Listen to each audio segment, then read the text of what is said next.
Bab pada menyatakan tentang ahwal baginda Nabi sallallahu alaihi wasallam. Ya. Zahir Nabi kita dilihat manusia agar dicontohi sekalian umatnya. Jika hakikat batinnya pun dibuka, tak akan umatnya mampu bersemuka. Ya. Saya Tengok ni, zahir Nabi kita dilihat manusia agar dicontohi sekalian umatnya. Kenapa Nabi dizahirkan diri pribadi Nabi? Untuk dicontohi. Untuk Nabi dicontohi.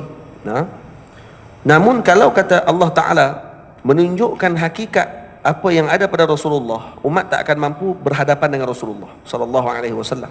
Tak akan mampu. Karena ketinggian kedudukan Nabi kita Muhammad sallallahu alaihi wasallam. Itu para sahabat heran bila Nabi bergurau dengan sahabat. Dia kata, ya Rasulullah, anta tuda'ibuna ya Rasulullah. Maksudnya kamu bergurau dengan kami ya Rasulullah. Nabi kata, na'am. Illa anni la aqulu illa haqqa. Saya tidak akan bercakap melainkan yang benar sahaja. Nabi pun bergurau. Maksudnya kalau Nabi tak bergurau dengan sahabat, maka sahabat seorang pun tak akan mampu mendekati Rasulullah. Kalau Nabi tidak merendahkan diri Nabi pada waktu tersebut untuk didekati oleh para sahabat, maka seorang pun tak akan mampu untuk melihat Nabi sebagai contoh. Maka ini bertepatan dengan ayat wa innama arsalnaka wa ma arsalnaka illa rahmatan lil alamin. Tidak kami utuskan kamu wahai Rasulullah melainkan rahmat kepada sekalian alam. Dan juga apa dia ayat Quran? Laqad kana lakum fi rasulillahi uswatun hasanah. Terus Sayyidina Yusuf dilihat wanita terfitnah sehingga tersiat jarinya. Jika Nabi kita tak ditutupinya dengan rahmat, pasti mati semuanya. Ya. Nabi kita jika mula itu masuk balik. Jadi Sayyiduna Yusuf dilihat wanita terfitnah sehingga tersiat jarinya. Orang perempuan waktu ketika mana melihat Nabi Allah Yusuf alaihi salam, apa yang jadi kepada mereka? Tersiat jari mereka. Sehingga disebut dalam Quran, falamma sami'at bimakrihinna arsalat ilaihinna wa a'tadat lahunna muttaka'an wa atat kulla wahidatin minhunna sikkina wa qalat ikhruj alaihinna. Ketika mana orang perempuan pada zaman Nabi Yusuf bersembang-sembang sama-sama mereka, kata Zulaikha ini telah terpengaruh dengan budak yang dia bela sendiri. Apa ni? Dengan budak sendiri pun boleh nak jatuh cinta. Jadi maka Zulaikha pun terus panggil semua orang perempuan datin-datin ni, kan? Zaman tu lah bini-bini pembesar semua ni, panggil mereka semua untuk kumpul di istana nak tunjuk kepada mereka tentang Nabi Allah Yusuf alaihi salam. Maka ketika dikumpulkan mereka, diberi seorang satu pisau dan diberikan buah di tangan mereka. Waktu itulah diarahkan kepada Nabi Yusuf, wa qalat ikhruj alaihinna. Kata Sayyidatina Zulaikha, kata dia, wahai Yusuf, keluarlah. Suruh berjalan kat tengah tu ya. Masa berjalan tadi, apa dia yang mereka kata? Falamma ra'ainahu akbarnahu wa qatta'na aydiyahunna. Ketika mereka Nabi Yusuf keluar, akbarnahu. Apa makna akbarnahu? Sebahagian mufassirin mengatakan bahawa ketika Nabi Yusuf keluar tadi, turun haid habis semua. Itu dia. Akbarnahu maksudnya apa dia? Ini salah satu nama haid. Nama haid dalam salah satu nama haid namanya ikbar. Nah, akbarnahu ada yang mengatakan membesarkan Nabi Yusuf. Kata, ya, ini bukan orang ni, ini malaikat Allah Taala. Sebahagian lagi terjemahan para ulama, akbarnahu dengan maksudnya hidnahu. Maksudnya keluar haid pada waktu tu. Mengalir darah haid tu, tu dia. Perempuan pernah ke tengok orang lelaki handsome tahu sampai keluar haid? Sampai terkeluar darah haid pada waktu tu. Sampai macam tu sekali. Handsome Nabi Yusuf ni tak dia nak bayang. Faham? Kemudian sampai terkerak jari mereka sampai dia tak sedar. Macam tu sekali. Tapi Nabi Muhammad sallallahu alaihi wasallam lebih segak daripada Nabi Yusuf. Nabi Muhammad mengatakan, Sayyidina Rasul mengatakan dalam hadis, Nabi Yusuf alaihi salam telah diberikan oleh Allah kecantikan kepadanya syatru jamali, kata Rasulullah. Diberikan setengah daripada kecantikan aku, kata Rasulullah.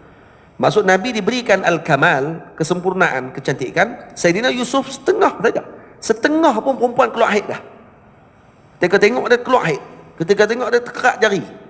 Macam mana dengan Nabi SAW? Tak, Nabi kita, sebab tu saya sebut, jika Nabi kita tak ditutupinya dengan rahmat, pasti mati semuanya. Kalau Nabi tak ditutupi dengan rahmat, yang Allah Ta'ala sebut, wa ma arsalnaka illa rahmatan lil alamin.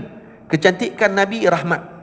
Itu Allah Ta'ala melebihkan pada Nabi dengan haibah dan jalalah, dengan keagungan.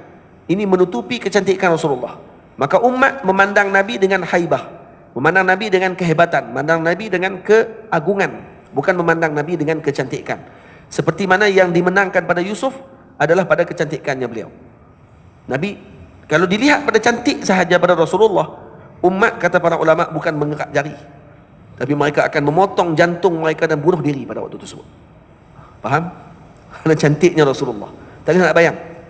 Dan macam mana Nabi kita Muhammad sallallahu alaihi wasallam. Moga kita dapat bertemu dengan Rasulullah. Amin. Terus Nabi kita itu kata ulama, kecantikan Nabi Yusuf seperti matahari, kecantikan Nabi kita macam bulan. Nabi kita ketika dilihat makin nak tengok lagi. Matahari ketika ditengok lama boleh jadi buta mata. Dua-dua cantik, kedua-dua bercahaya. Tapi ada cahaya yang memberikan rahmat, ada cahaya menjadi fitnah. Nabi Yusuf alaihissalam, cahaya beliau menjadi fitnah kepada wanita. Ini ujian Allah Ta'ala kepada Nabi Allah Yusuf alaihissalam. Nabi kita jika mulakan bicara tidak kopoh, tenang juga bersahaja. Nabi kalau berbicara tidak gopoh. Nabi bukan cakap kalut-kalut, tak. Nabi tenang saja bercakap. Ucapannya jelas tersusun, katanya jika penting 3 kali diulangnya. Dan ucapan Nabi SAW jelas tersusun, kata Nabi SAW. Kalau penting Nabi akan ulang 3 kali. Benda-benda yang penting Nabi akan ulang 3 kali. Syahadatul zur 3 kali Nabi ulang. Faham? Kalau benda tu penting, Nabi akan ulang 3 kali sebagai takkid, sebagai menguatkan ucapan Nabi SAW. Tidak menghina juga tidak mencela, tidak pula mengeraskan suaranya. Nabi tidak pernah mencela. Tidak ada dalam majlis Nabi celaan kepada seseorang. Dan Nabi juga tidak mengeraskan suara ketika berucap. Itu. Terus semua ini adalah hadis, semua saya letakkan di bawah. Hadis-hadisnya ada di bawah. Yang berada di dalam majlis baginda, ketenangan memenuhi dalam dada. Ya. Jadi yang ada dalam majlis Nabi semuanya akan tenang saja. Ka'anna ala ru'usihim at-tayr. Seakan-akan di atas kepala mereka ada burung yang bertenggek.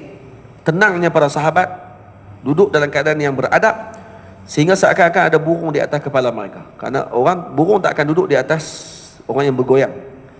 Jadi ini seakan-akan gambaran daripada sahabat bahawa para sahabat Nabi ridwanullah alaihim ajma'in sangat menjaga adab di depan Rasulullah sallallahu alaihi wasallam, dan mereka tidak pernah memandang Nabi secara penuh. Sayyidina Amr bin al-As mengatakan bahawa lau su'iltu ma ataqtu an asifahu.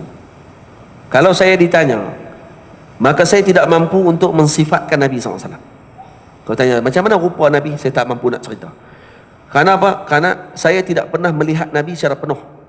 Tak pernah saya tengok Nabi macam tu. Tak. Karena segan dengan Rasulullah sallallahu alaihi wa alihi wasallam. Terus